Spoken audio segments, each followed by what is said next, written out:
I'm Hutch and welcome to my video. So recently I've been doing a lot of these paintings of nature and I've been really enjoying doing these kind of filler florals. You'll see all of these have some kind of flower element or some kind of natural element used around the edges of the animals. However, I'm repeating the same flowers over and over again. I tried experimenting, so on this curly I've tried doing some kind of seagulls and some coral, but I don't really like them, so I thought today I would sit down and spend some time working on some different kind of floral fillers, having a play around. I've also got some new ink. I got some new drawing ink from Jackson's art, and so I'm going to have a play with that because I haven't used that very much yet. So to start with, these are some of the basic florals I have been using. This one I just make a U and then put some lines in the middle and fill it out. And the second kind of basic filler floral I'm doing is this one where there's long lines. The ink I'm using here is just Frisk drawing ink that I've diluted to make it grey. And then for the colours, I've got the Jackson's ink, which is the lemon, the vermilion / red, and then I think it's green or emerald. I've changed the brush that I was using because I found that previous one was a bit too bulky for me, so I'm going to use this fine brush.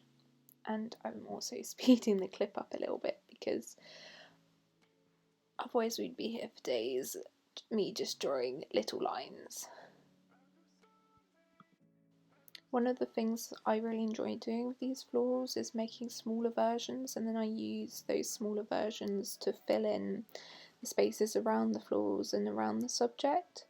So any of the kind of shapes I'm working on today, I'm going to see if they will translate down into a simpler, smaller version.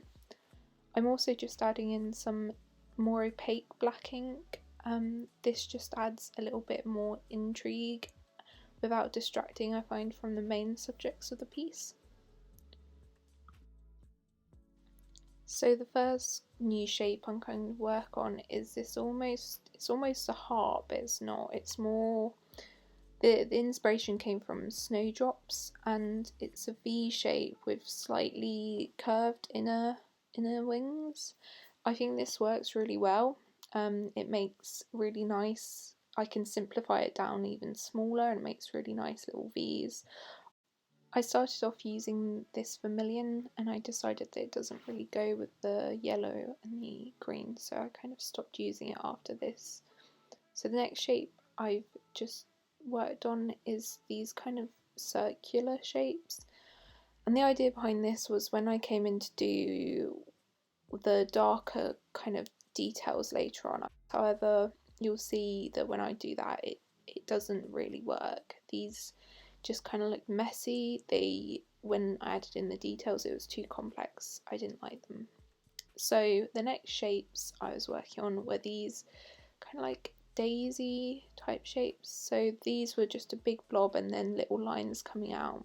I think these are really pretty. They're really simple to do as well.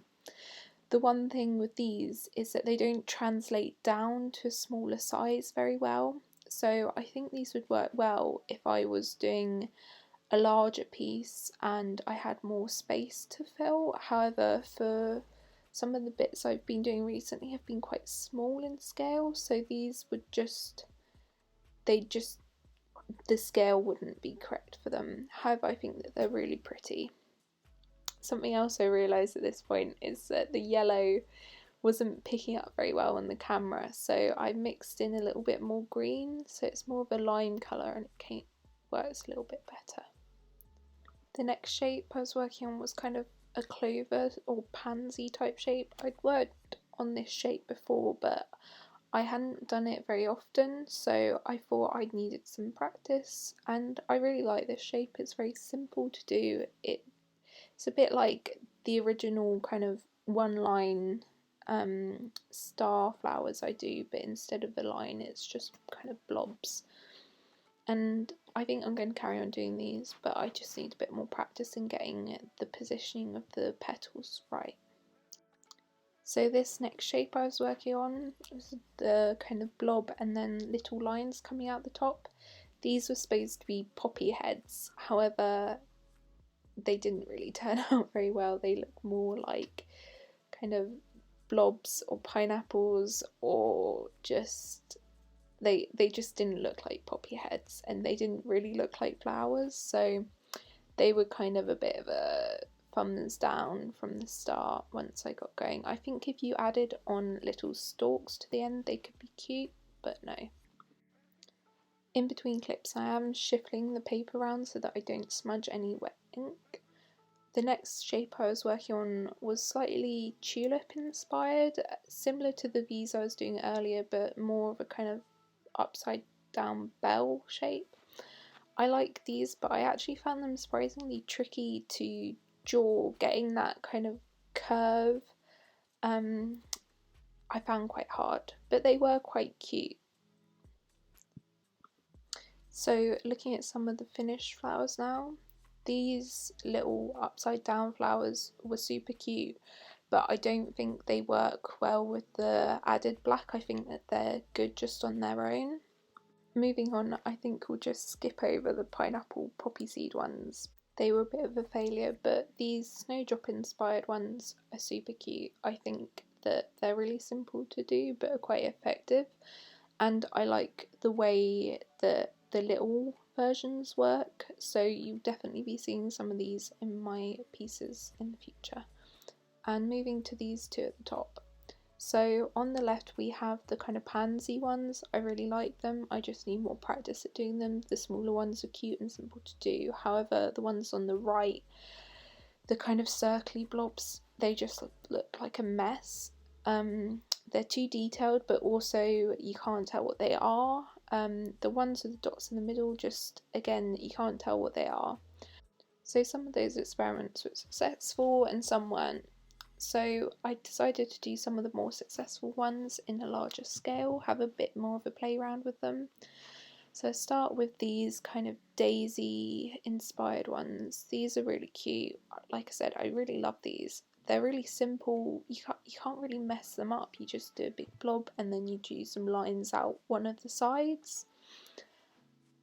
Here you can see I've also gotten better with the inks. I find that this yellow, I actually really like it with a slight bit of the green mixed in. It makes a slightly more limey yellow, but without it being too green.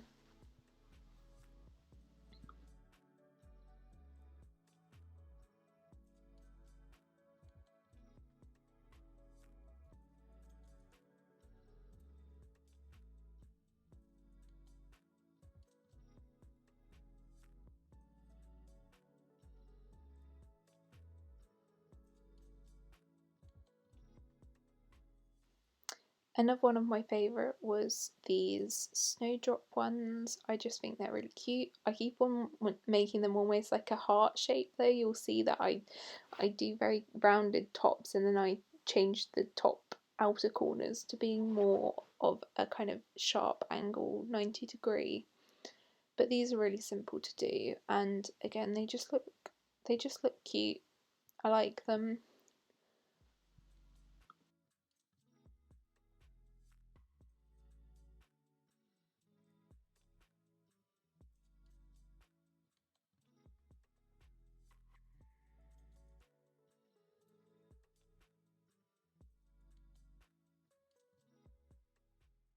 And finally, I'm doing some more of the kind of pansy slash, here in the green, they really look like clovers. But I don't mind that actually. I think that's, even though I was going for florals, it's still kind of natural and still fits on the theme. I still struggle with these, getting the placement of the blobs correct, but that's just going to come with practice. But with these kind of filler florals, I don't want to be too precious about them. I want them to be quite, as they are. They don't need sharp, perfect lines. And I think when I'm painting them, I can get too bogged down in the details. And actually, I might draw one which doesn't look quite how I want, but then I come back later and I'm like, actually, I can't see those imperfections I was worried about earlier. You can see me making the kind of limey colour with the ink here, where I've just put 2 yellow drops and then 1 green drop and mixed them all up together. This, I do get the placement of the petal wrong. I'm like, where do I put the other 3 petals? But in the end, you can't really notice that that was a mistake. It just has 3 petals instead of 4. So overall, I think it was quite a successful little session. Having a bit more of a sketchy doodle play around is quite, I think it's quite important. Not feeling too pressured to get anything right or anything perfect, and it allows me to now have a few different fillers I can put in my little nature drawings. And up close, I really love the two-tone ones. So thanks for watching.